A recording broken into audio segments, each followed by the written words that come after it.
Compare చేయలేని మీరు మీలాగే బాగున్నారు. అయితే మన శేఖర్ గారు ఆయన ఒక యాక్టింగ్ ట్రైనర్ గానే కాదు, ఆయన he himself is a very finest performer. ఆయన సో చాలా మంచి ఆర్టిస్టు.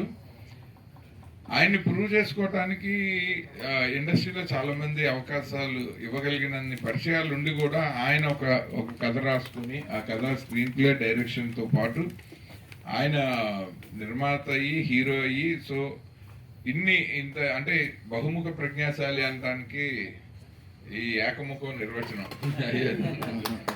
సో ఇది చాలా కష్టమైన పని ఆయన.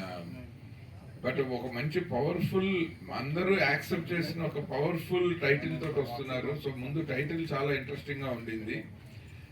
సిరివెన్నెల సీతారాం శాస్త్రి గారు మన అంకురం సినిమాకి రాశారు, ఉమామహేశ్వరరావు గారి రేవతి గారి మీద పిక్చరైజ్ చేసింది. ఎవరో ఒకరు ఎప్పుడో అప్పుడు నడవరా ముందుగా అటో ఇటో వైపు అని. అది అనుకోకుండా అశోక్ బాబు ఇందాక ఆయన స్పీచ్ లో చెప్పారు, అటో ఇటో వైపు నడవకండి, ఒకవైపు.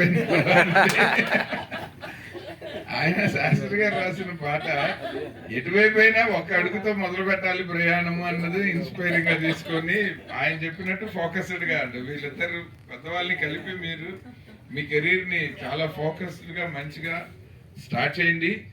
ఈ సినిమా ఇంకా ఇప్పటి నుంచి ఆయన బాధ్యత అయిపోయింది. ఇక్కడ నుంచి మన మీడియా మిత్రులు, మన ఆడియన్స్, ఈ కంటెంట్ వదులుతుండగా మన సోషల్ డిజిటల్ ప్రమోటర్స్ వీళ్ళందరూ కలిసి మనం ఎంతోగా దీన్ని భుజాన్ని వేసుకుని ఇక్కడి నుంచి మిగిలిన రిలే 400 మీటర్స్ రిలేలో పరిగెత్తాల్సింది కంటెంట్. ఈయన వేయాల్సిన బేబీ స్టెప్స్ అన్నీ అయిపోయి ఇక్కడి నుంచి ఈ కంటెంట్ వేసే మొదటి అడుగు ఇది టైటిల్ లాంచ్. సో డెఫినెట్ గా ఇది పబ్లిక్ లో మంచి యాక్సెప్టెన్స్ వచ్చి ఈ సినిమా ముందు ఈయనకి నిర్మాతగా లాభాలు వస్తే యాక్టింగ్ గా ఎప్పుడైనా ప్రూవ్ చేసుకుంటారు. సో డబ్బులు బాగా వస్తే తర్వాత సినిమా ఈయనే తీసుకుంటారు రెండో అడుగు.